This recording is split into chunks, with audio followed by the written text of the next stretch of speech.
Hello and welcome to another episode of This Much is True Crime with me, Martin Frizell, and Emeritus Professor of Criminology who's on tour, David Wilson. How's the voice? Holding up and getting better, and all the better for knowing I have only six venues left to perform in, and tonight I'll be in Exeter, and early next week I'll be in Cardiff. And so I'm counting down to my big finale on the 15th of October when I'll be in London, and I hope you're coming to see me then. I wouldn't miss it. Now, I'm really impressed because today we're talking about, as we always do with This Much is True Crime, it's not just about crime that is happening just now or just recently, but it could be crime that you're watching on television or in the cinema, or that's getting certainly a lot of pickup. And the Netflix #1 show just now is the third in the Monster series, which is started off with Jeffrey Dahmer, then the Menendez brothers, and now it's the Ed Gein story.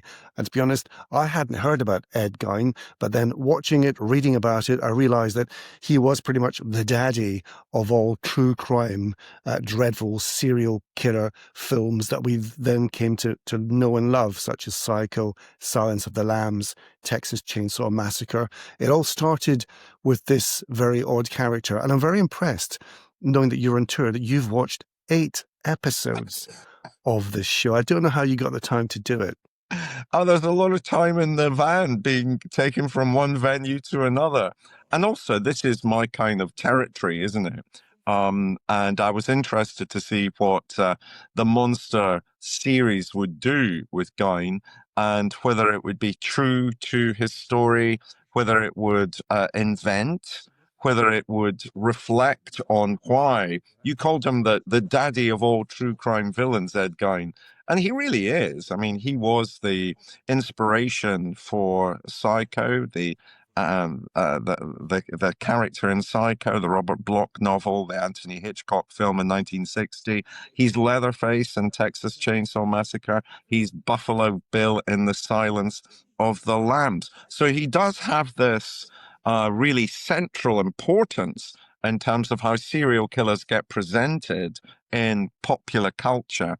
And I wonder to what extent Monster would be able to reflect on popular culture and its use of serial murder and serial killers.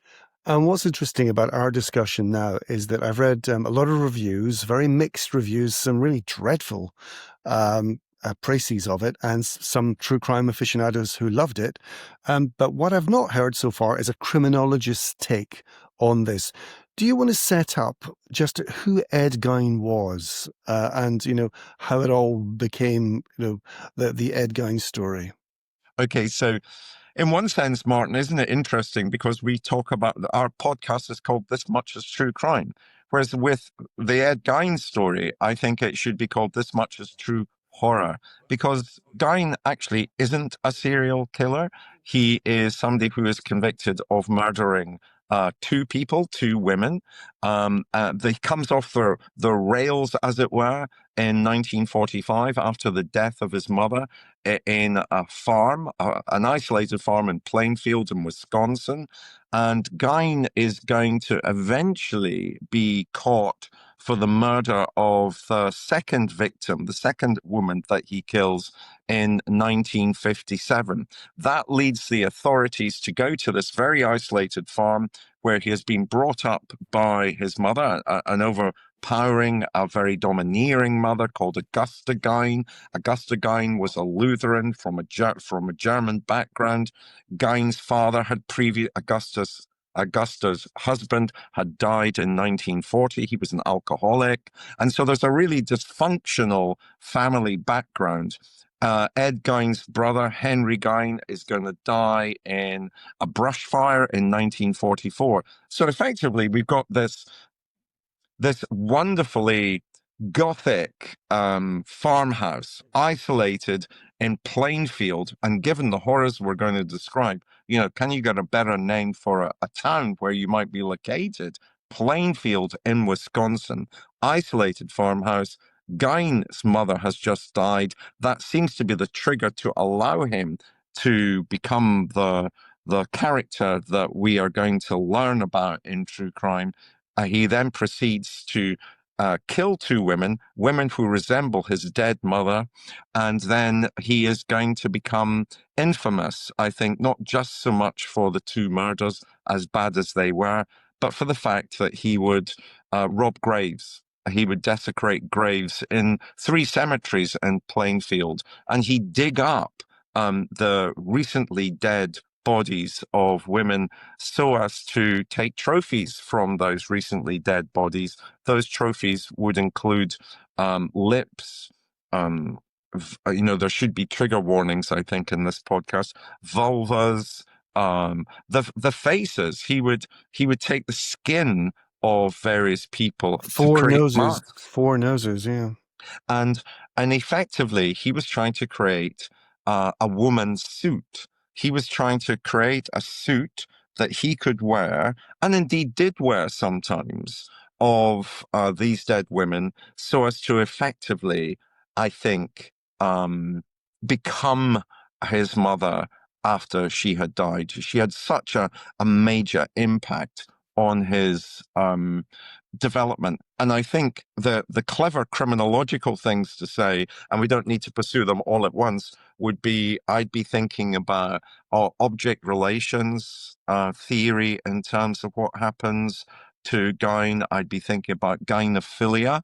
Gynophilia, the sexual attraction to all things which are feminine, but not necrophilia. There's no evidence to suggest that with the bodies that he dug up, he was also engaging in sexual activity with those No, bodies. he said they smelt too strongly. So And, maybe he would have done if they didn't. that might be the case. But again, there is nothing to suggest that there was any necrophilia in terms of Gein's behavior. And of course, ultimately, when he's going to be assessed by court-appointed psychiatrists, they demonstrate that the man is schizophrenic. He's hearing voices, specifically the voices of his mother, and having visions about his mother still being in the house. So the mother issue is interesting. You say she's, I don't know, she's Lutherian.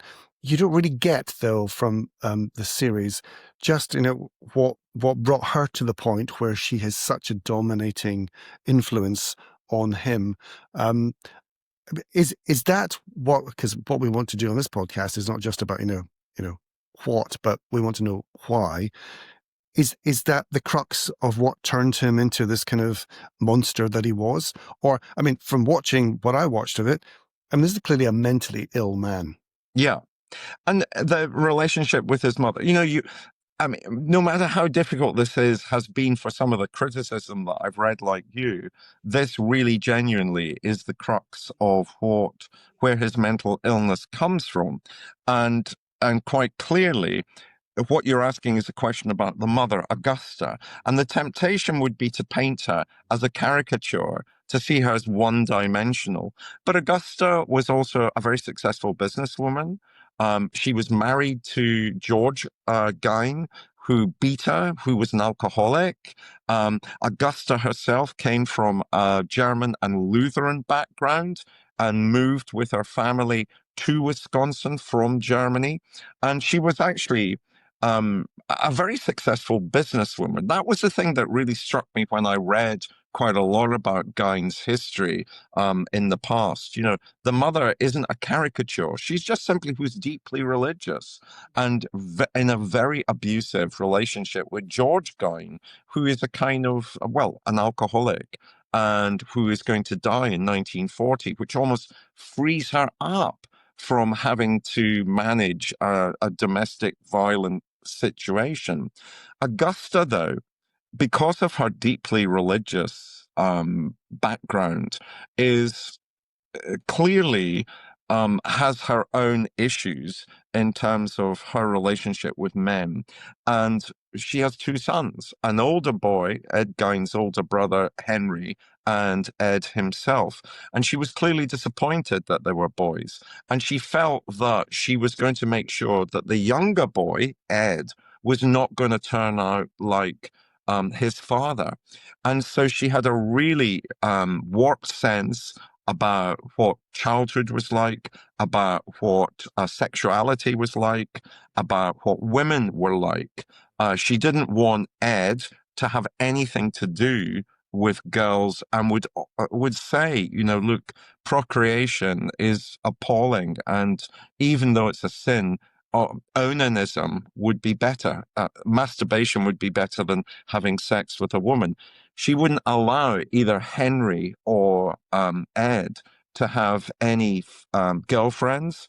And when Ed went to school, he's already living in an isolated farmhouse with a mother who is against him having any kind of social interaction with girls or indeed boys. And so he's really isolated when he's at school as well, but isn't. And so, of course, the other big thing to remember is that Ed Gein was mentally ill, but he wasn't stupid. Ed Gein had an average IQ. Ed Gein, graduated, went through high school, was an avid reader.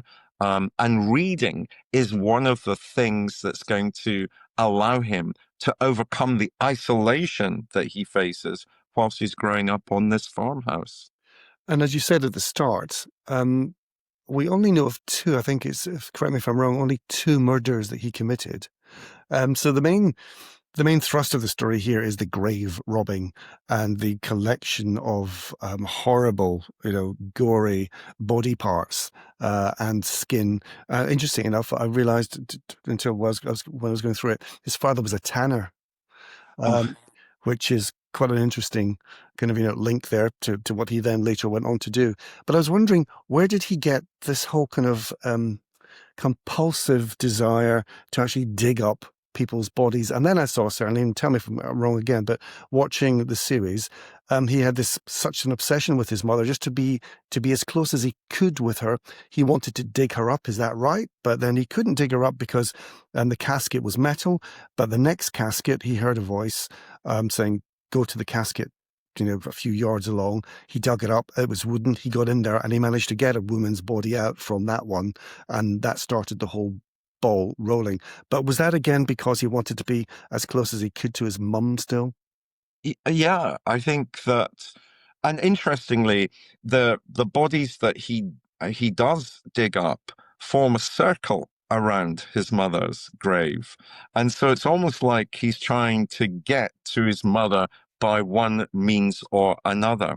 The compulsion to be with his mother, to have a woman's suit made of skin from the bodies of dead women who look like his mother, that all comes from a number of different places, in particularly Gein's reading. One of the things that isn't really pursued in the series particularly is that Gein was an avid reader, and he was initially attracted to pirate stories. He would be at, the South Sea Islands and sunken heads and cannibalism, and so he became very, very fixated on stories such as that. And after his mother dies, his mother dies in December 1945. So we're at the end of the Second World War, and information coming out about the atrocities in Germany in relation to concentration camps. And those atrocities are picked up by a number of pulp fiction comics, magazines, and books.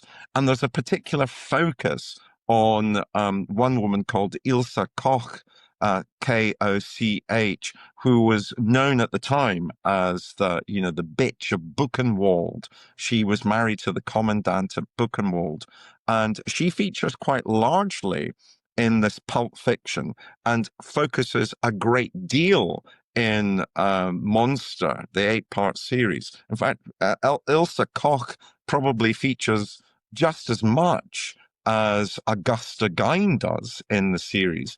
And But of course, but just on that, David, I mean, it's beautifully filmed. I'll give you that. I mean, I have an issue about everyone keeps referring back to the Nazis, but how do we know that it was that those Nazi atrocities that sort of fueled what was to become the monster?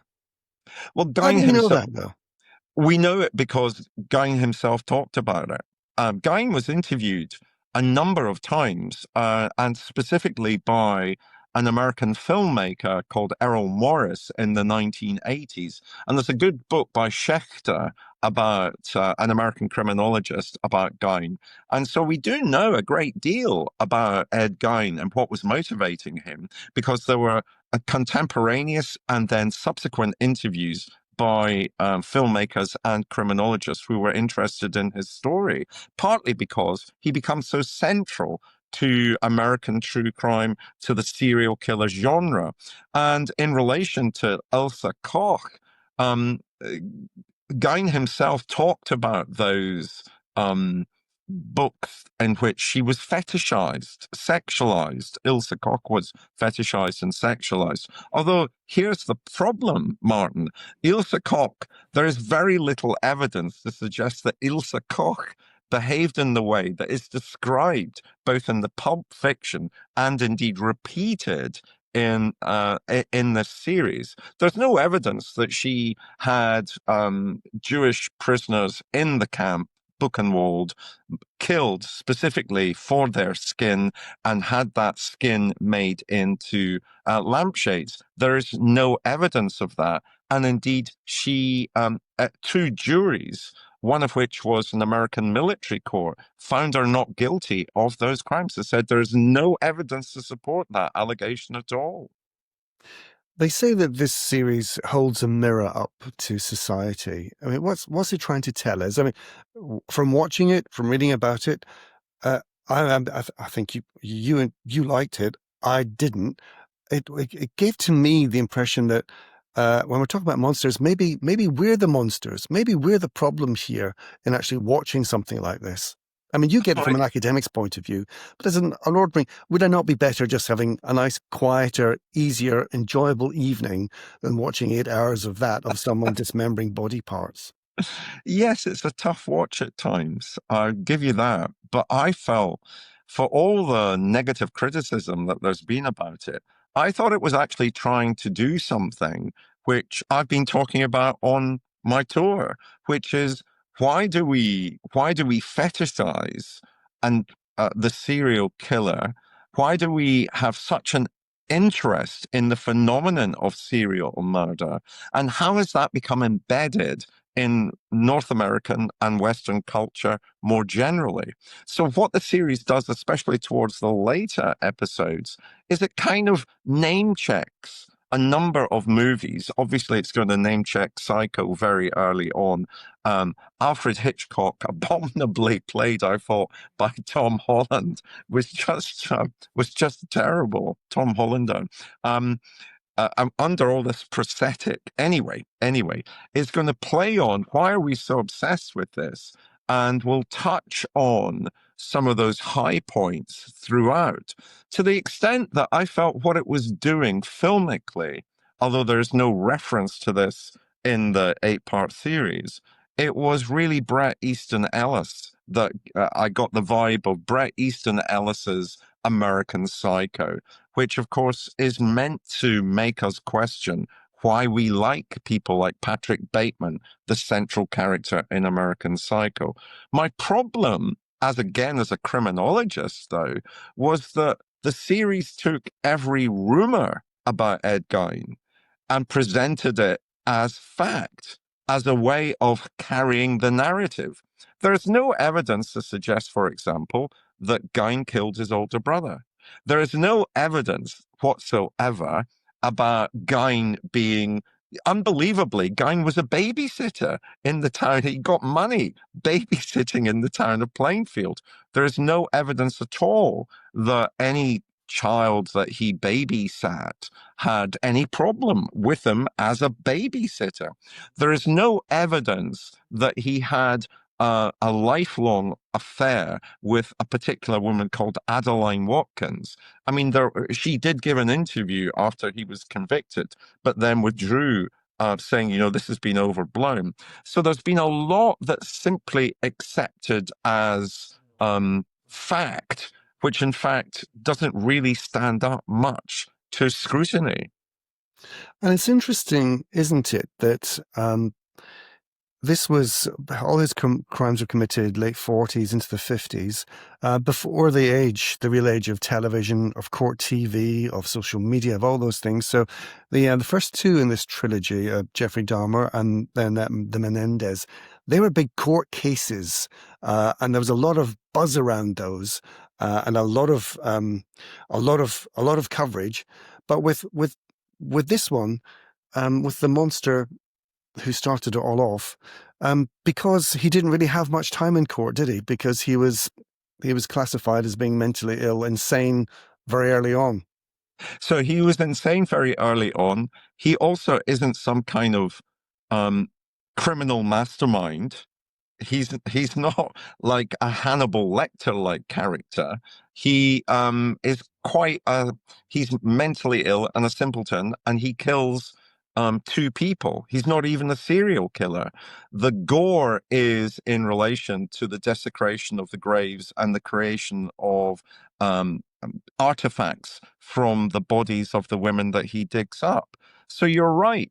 There's, why does Monster focus on Jeffrey Dahmer as the first episode? Because Dahmer is sane. Dahmer has got a body count in terms of being a serial killer, which is high. That's not the same with Ed Gein. Ed Gein is mentally ill, not a criminal mastermind, and is clearly schizophrenic.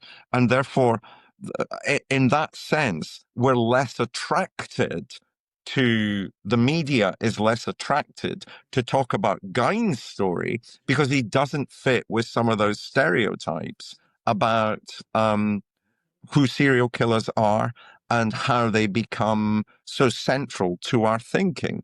And in fact, I think you were very honest at the start of the pod today because you said you didn't really know that much about Ed Gein at all, did you? No, no, not at all. And I learned a new word in just researching and watching this, which is rage bait, a bit like clickbait as we have in the modern world. But rage bait is where clearly what it does what it says on the tin, really. It's something that is almost designed to anger, to give you a feeling that makes you want to search for more, believe it or not. And the algorithm in the modern world on social media allows you to do that. So you go down this rabbit hole of rage bait because either you're really angry that this series was made, or you're angry about the stance it takes, or you're angry about the portrayal of, Psycho and the films that followed it. There's always a reason for it. Or you just think it's pure commercialism and it's the lowest common denominator, but it's all rage. But all that rage encourages you to look for more rage. And once you get tied into it, you get fed all these various things. And guess what? At the end of the day, it's money. And someone is making money out of this. And whether it's Netflix or whoever else it might be, but the money is coming back. And the more we talk about it and the more we get angry about it, as a lot of people seem to be, the more it's just fueling the whole kind of myth around it and the commercialization of it. And we're doing the marketing job for them. Although they have done, I have to say, for the previous two, this one is probably the most marketed of all.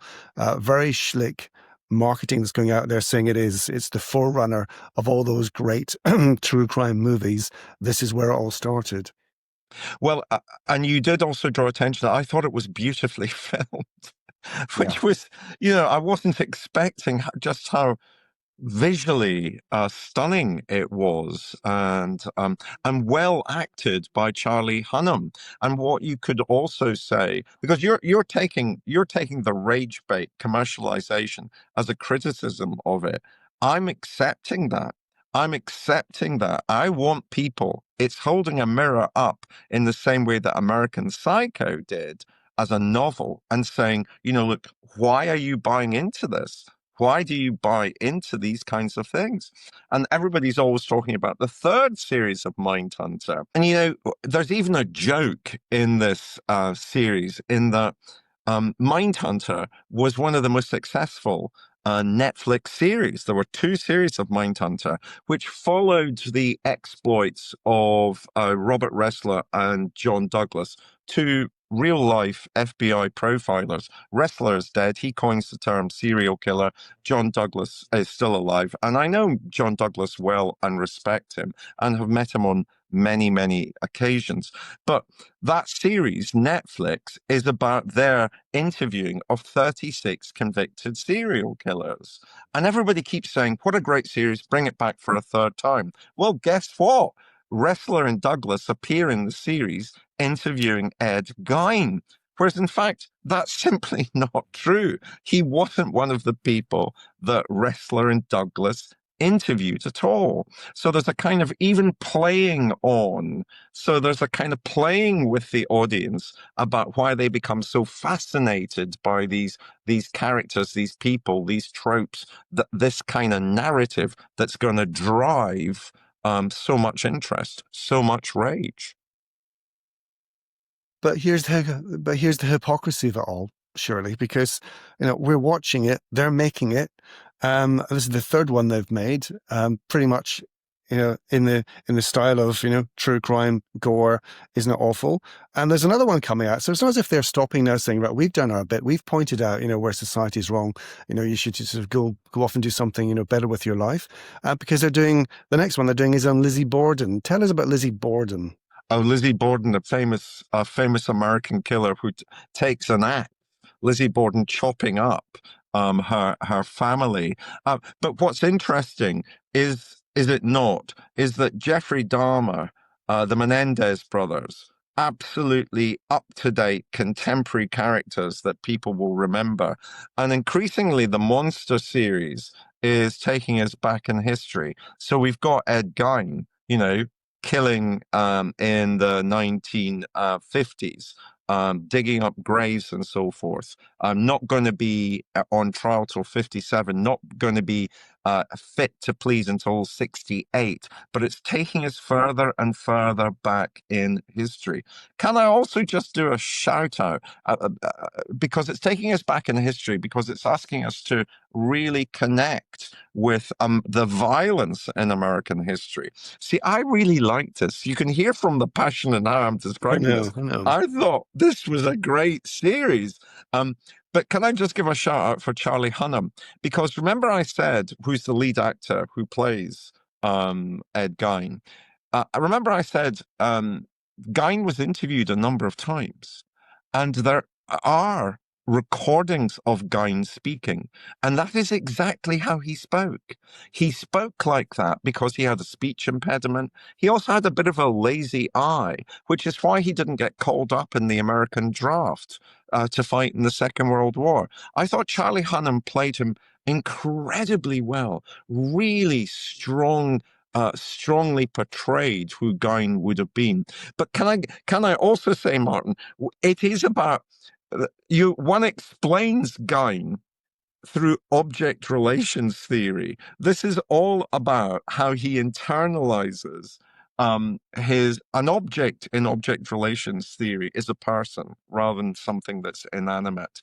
And object relations theory takes us back and explains our personality by how we internalize that object who is our primary caregiver into our life, and how we begin to see others through how we conceive of that primary caregiver.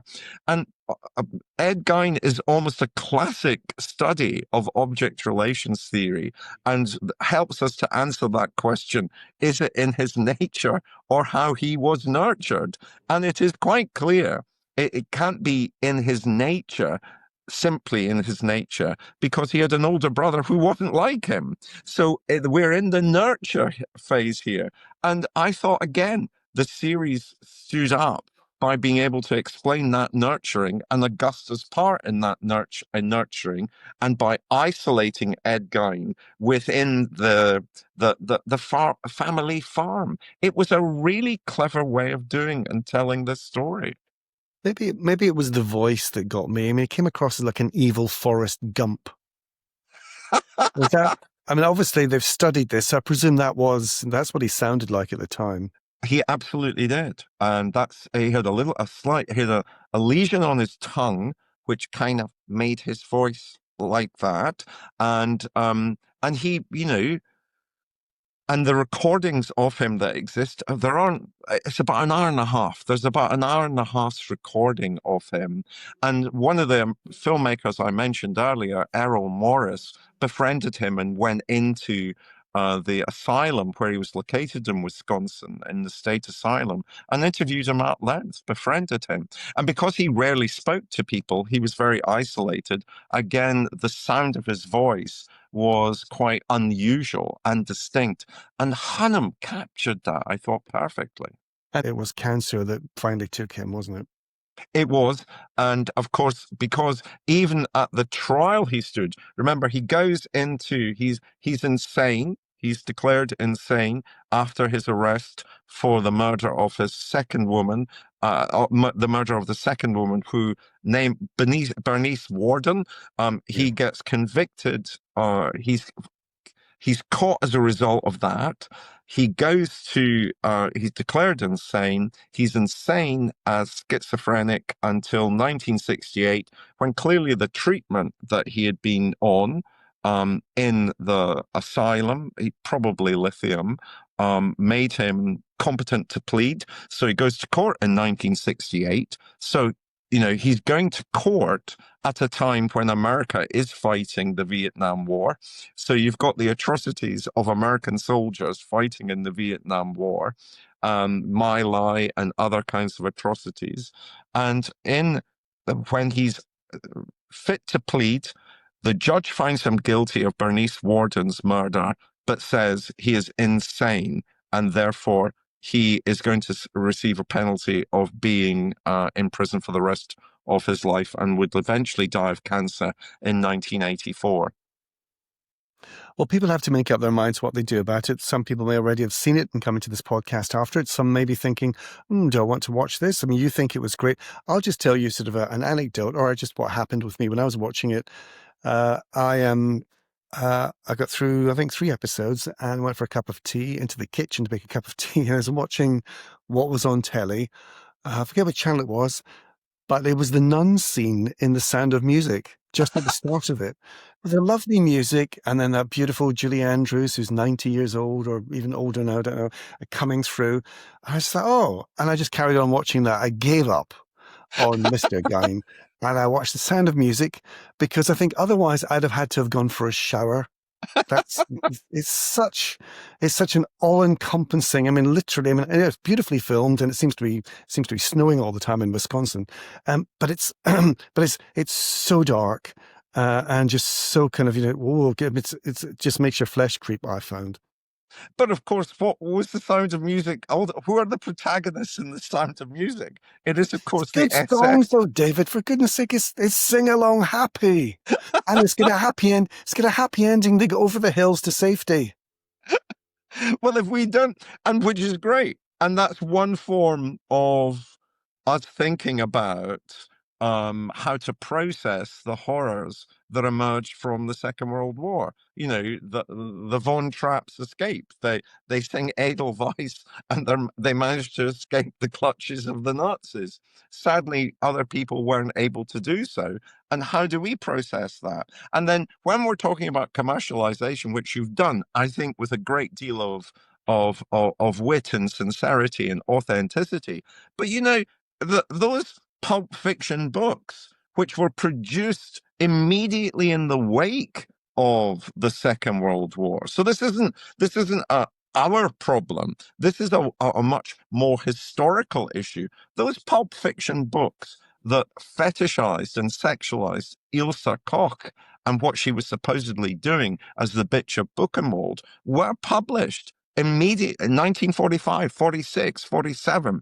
The SS have been used as a kind of fantasy fetish throughout Western society. So I don't think it would be right just to, for a very long time, I don't think it would just be right to blame the Ryan Murphy monster series for making us disquieted about some of these things. That's what he's also doing in this series, holding up a kind of mirror and saying, why do we still find that so intriguing? Why do we still want to make these serial killers aspirational figures or indeed FBI agents, aspirational figures. FBI agents, I remind you, who did not interview Ed Gein as part of their 36 interviews with convicted serial killers. Well, there you are. I'm just telling a nice little story about high on a hill stood a lonely goat herd. You turn it around into some sort of polemic about, criminology and man's, inhumanity to man. And I just wanted to sing along with Julie. And did you? And did you? I love the nun scene at the start. I just think, it's very clever, the way it's written, the cadences and all the music. It was great. And it just took me back to my childhood, I suppose, is what these things are meant to do. Took me back to my childhood, and I loved it. And it kind of got me out of the kind of the dark gloom I'd been in watching Ed Gein. So my view on the series is, I think it's a hard road to travel. I'd be better off, I'd have thought, probably reading a book about it than watching 8 hours of it. But you really liked it. I really liked it. I thought it was holding a mirror up and trying to say, why are we so fascinated with this kind of